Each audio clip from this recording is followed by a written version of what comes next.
costs more, creating an estate plan or failing to? I'm attorney Crystal Patton of Empowered Legacy Planning, an estate planning, estate administration, and business law firm located in Tempe, Arizona. Before we get started today, a quick disclaimer. The information shared in this video is general in nature and not intended to be legal advice. Today, we're going to talk about the costs of estate planning. There are really three overall factors in the cost of estate planning. One, the cost of the document creation itself. Two, the cost of maintaining the plan. And three, the cost of administration.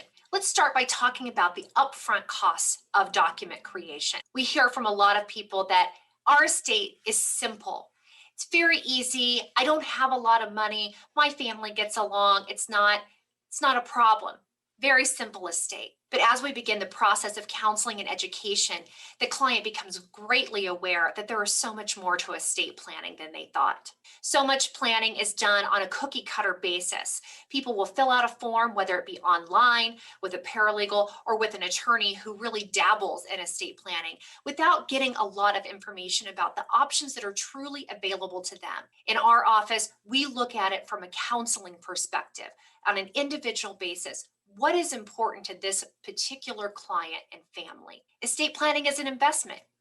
People are willing to put money into new TVs and new cars and new material things that are only going to last for a certain amount of time. Yet people are hesitant to make the investment in their own legacy and that of their loved ones. The second cost, again, is the cost of maintaining a plan once it's in place.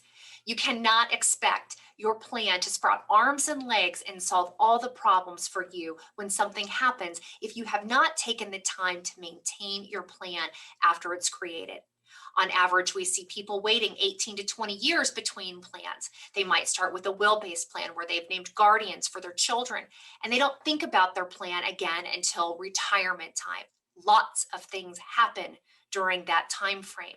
Things within their own lives, their family, their assets, and of course the laws change as well.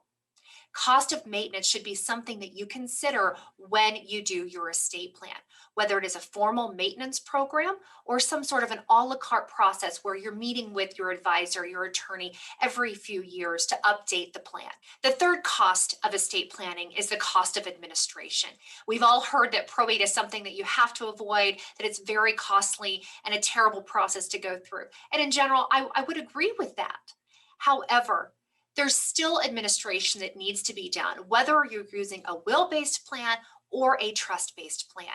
There is administration and costs that go along with that. There's compensation for your personal representative or trustee, compensation for the attorney, and as well as cost of time that it takes to get through that administrative process. Making sure that you understand all aspects of cost, not just the upfront today cost of doing estate planning, is very important. The last thing that I want to talk about today is the cost of failing to plan. The cost of failing to plan can be much higher in the long run than the cost of estate planning and maintaining that plan over your lifetime.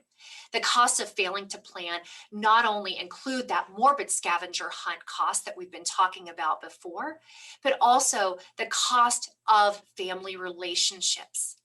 When you don't plan, people assume certain things are going to happen, and when they don't, families can disintegrate.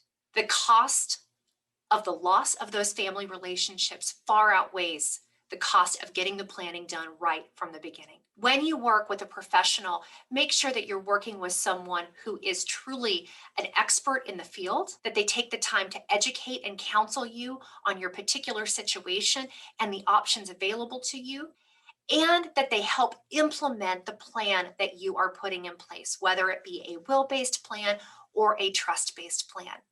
A professional is going to stay with you every step of the way. Not all documents are created equal. In our firm, it's not about the documents, it's about the results.